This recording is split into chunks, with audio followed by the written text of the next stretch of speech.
Hi class, my name is Irina O'Hara and I am a web design and development major with emphasis in web development.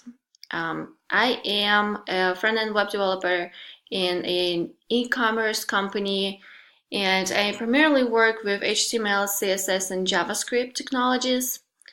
I took a few classes for backend technologies such as PHP and Java previously. I am not familiar with C Sharp, but I see a lot of similarities with other object-oriented programming languages. So I'm excited to learn more this semester.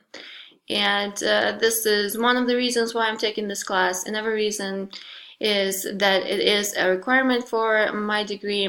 By the way, I'm graduating this semester with my associates, and then I'm continuing to get my bachelor's in about a year.